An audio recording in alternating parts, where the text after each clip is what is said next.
When someone asks the question, why are you here?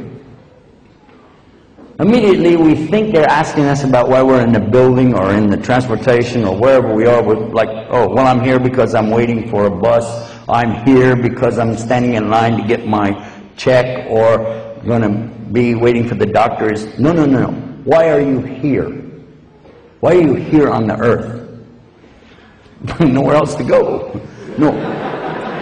Why are you here on earth? How did you get here? Better ask my mom and dad about that.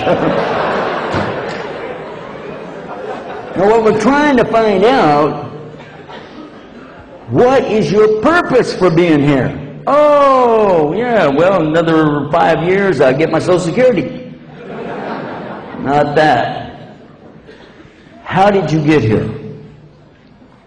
What is your purpose of life? You'd be surprised how many people never really thought about it, or if they did, they just kind of shrugged it off and leave it because they didn't know. Then some will be wise guys, like I was playing games just now. They'll do something like that. Their purpose is to get drunk, or to get high, or to chase after the girls, or things that we don't even want to talk about. But they think that's their purpose.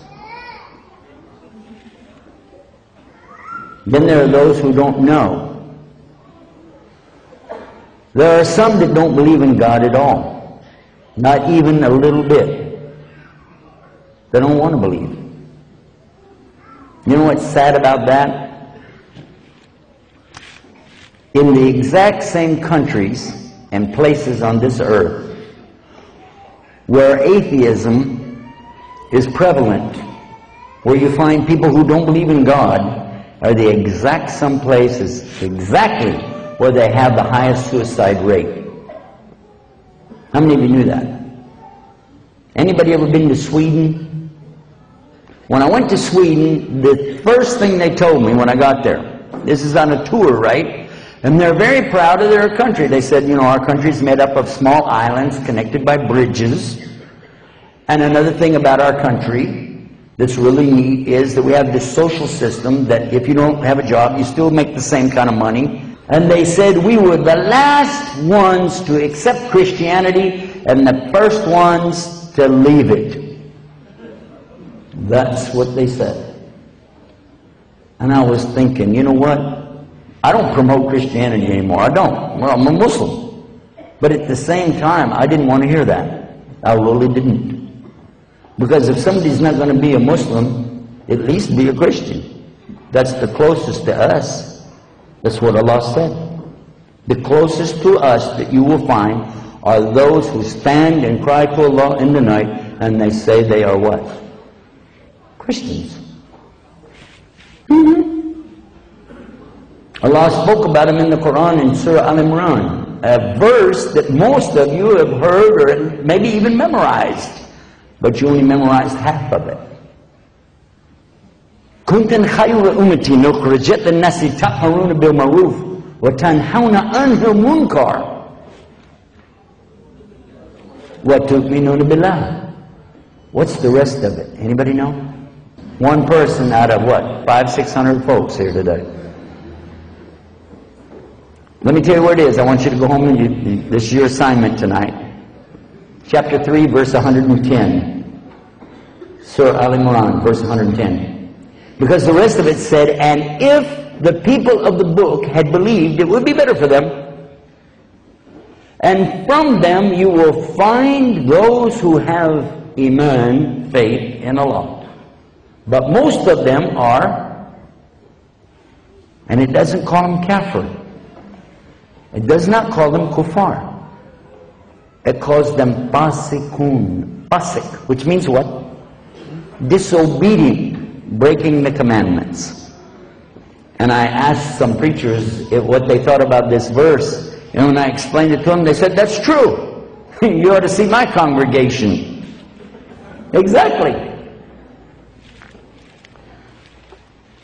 So, I'm mentioning this Because when somebody tells me they become an atheist, that doesn't impress me.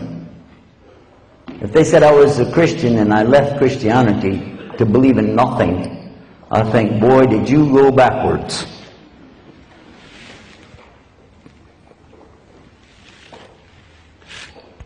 While we were there in Sweden, we were standing on a bridge. I was taking some pictures for our television show.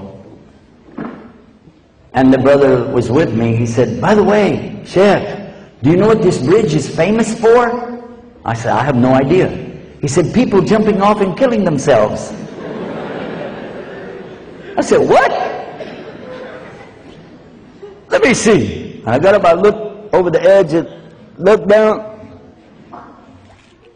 I said, there's a road down there. It's not a water. There's a bridge. You know, there's a bridge over a highway. He said, yeah, if falling, if that doesn't kill you, a truck will. I'm not joking. That's what he said. We were in Stockholm. Malmo. That was in Malmo. It's not really funny. I'm trying to make something easy to talk about.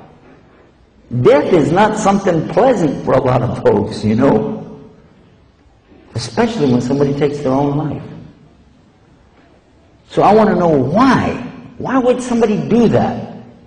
I mean, maybe I can understand if somebody's in a tremendous amount of pain, they just got run over by a truck, their legs are all crumbled up, and they're feeling a lot of pain, they want to end it. Maybe, even then, I don't know.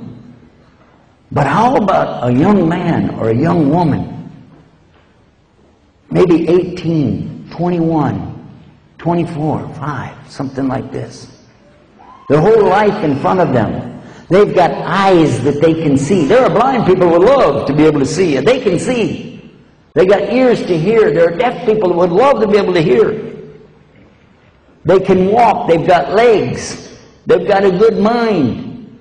Why would a person like that kill themselves?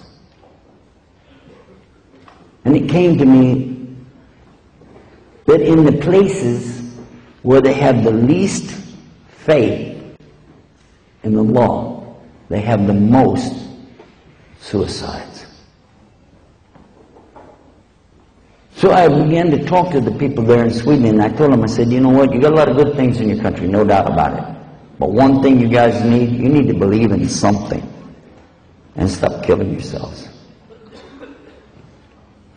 Now, I don't want to stay on that too long because that's not really our topic. I'm talking about our purpose of life. But you see, it looks like that those people who did that is because they gave up. The things that they wanted most in life,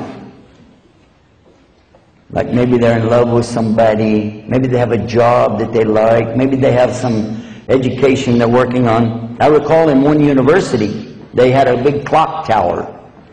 They shut it down because I wanted to go up there and look around. They said it's not permitted anymore. I said, why? They said because after the report cards come out, many of the students would crawl up to the clock tower and jump out and kill themselves because they had failed and they didn't want to go back and show their parents wasted the money. That's too much. In other words, when you don't see what you want in this life, you just end it. You finish it. For a Muslim, or a Christian for that matter, or a Jew, we would never really imagine how somebody would want to kill themselves. Because those are the people that are never going to get out of hellfire. Ever. Killing yourself?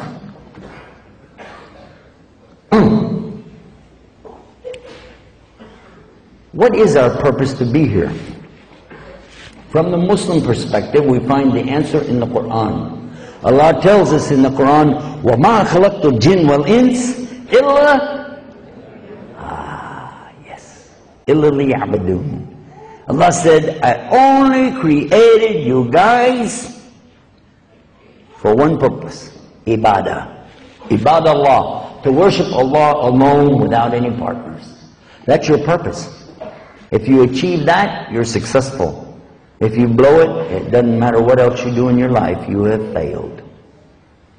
To understand the first commandment that comes to Moses in Exodus and in Deuteronomy is to understand Islam. The quote from what exists in the English Bible today says something like this: "I'm the Lord your God that brought you out of the land